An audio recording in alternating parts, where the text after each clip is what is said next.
I was 27, broke, exhausted, and completely invisible. I had no job, no family to fall back on, and zero plans for the future. All I had was a mountain of debt and a deafening silence that filled my days. Every single morning, I'd wake up clinging to the hope that something, anything, would change. And every single night, I'd fall asleep with the crushing reality that nothing would. Until one email appeared in my inbox. There was no sender name, no company logo, just a single cryptic line: "We would like to make you an offer." My first instinct was to delete it, spam, but desperation has a funny way of making you curious. So with a sigh, I opened it. The offer was simple: $100,000 for 30 days of my life. But not my time, not my work, my decisions. Every single one. Where I went, what I ate, who I talked to, what I said, everything would be dictated. At the bottom of the email, a reassuring line: "You will remain physically safe. We only control your choices." I laughed out loud. It sounded like a prank or a scam, but then I glanced at my bank account. $14.32, rent was overdue. My phone was about to be shut down. The fridge was a hollow, empty box. I typed back a short, simple reply: "Tell me more." 2 hours later, a sleek black car pulled up outside my rundown apartment building. A man in a tailored gray suit stepped out. His face was a blank slate, no smile, no emotion. He handed me a contract that was hundreds of pages thick. Did I read it? Of course not. I just signed my name on the dotted line. He slid a new phone across the table. "This will give you your instructions. You must follow them." No questions asked. As if on cue, my new phone vibrated. A notification popped up. Day 1, walk to the nearest cafe, order a black coffee, sit alone for exactly 12 minutes, leave. Simple enough. I did it, and just like that, the money appeared in my account. $100,000, instantly. Day 2, quit your upcoming job interview. Day 3, delete all of your social media accounts. Day 4, call your ex, apologize. Do not explain why. The instructions were strange, a little unsettling but harmless. I kept telling myself it's only for 30 days. 30 days for financial freedom. But then on day 7, the instructions changed. Follow the man in the blue jacket for 3 blocks. My heart started pounding against my ribs. This felt different, but I obeyed. I followed him, my footsteps silent, my breath held tight. Nothing happened. He just got on a bus and disappeared. Day 9, enter the hospital. Sit in the main waiting room. Observe the woman who is crying.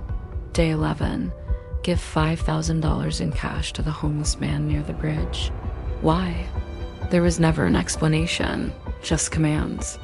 I was a puppet, and this phone was pulling my strings. Then came day 14. I received a new instruction: break into apartment 417 at 2:10 a.m. I froze. My blood ran cold. This wasn't harmless anymore. This was a crime. I frantically typed back: "I won't do anything illegal." The phone vibrated instantly. The reply was chilling: "Violation cancels the payment. Full refund of all funds is required immediately." I had already spent half the money. Rent, food, paying off the most urgent debts. I had no choice. My back was against the wall, so I did it. My hands trembled as I turned the knob on apartment 417. It was unlocked. I slipped inside. The apartment was empty, spotless. It was as if no one had ever lived there. That night, sleep was a stranger. I lay awake, staring at the ceiling, and a horrifying thought began to form in my mind. They weren't just testing me, they were using me for something. Day 18, sit next to the old man on the bus. Say the words, "You were forgiven," then leave immediately. Day 21, stand in front of the elementary school for 5 minutes. Do nothing. Just stand there. Day 23, deliver this package. It was a small, plain black box. No return address, no name. I held it in my hands, curiosity and fear battling inside me. I didn't open it. I was too afraid of what I might find. Day 27, only 3 days left. 3 more days until freedom. 3 more days until I could have a normal life, a life I bought and paid for. Then my phone lit up with a new message. Tomorrow you will die. I laughed. A nervous, hollow sound that didn't sound like my own. This is a joke, right? The reply was instant. No, it is a scheduled outcome. I didn't sleep. I ran. I threw the phone into a storm drain, sprinted back to my apartment, and locked myself in. I was a prisoner in my own home, peering through the blinds at every shadow. Day 28, a knock on the door. It was him, the man in the gray suit. You signed the contract, he said, his voice as flat and cold as ever. You agreed to the outcome? What outcome? I screamed, my voice cracking. He looked at me, and for the first time, I saw something in his eyes. Not pity, something else. You were never the client, he said softly. You were the tool.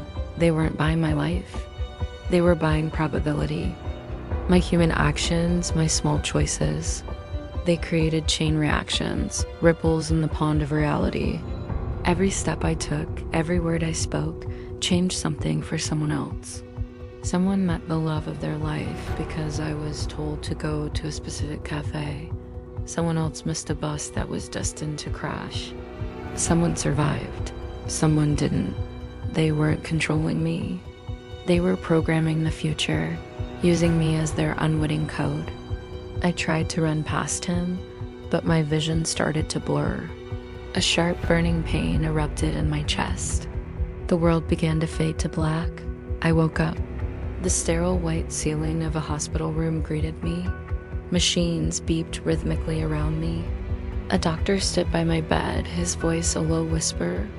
You were dead for 4 minutes, he said. Sudden heart failure. Completely unexplainable at your age. You're incredibly lucky. Lucky that there on the bedside table was the phone. The one I'd thrown away, fully charged. And on the screen, a single final message. Contract completed. Thank you for your service. I never heard from them again. The money remained in my bank account untouched. I couldn't bring myself to spend it. Because sometimes, even now, when I'm walking alone, I still get the chilling feeling that my steps are not my own, and maybe they never were. Thanks for watching. If this story made you think, hit that subscribe button and let me know your theories in the comments below. See you next time.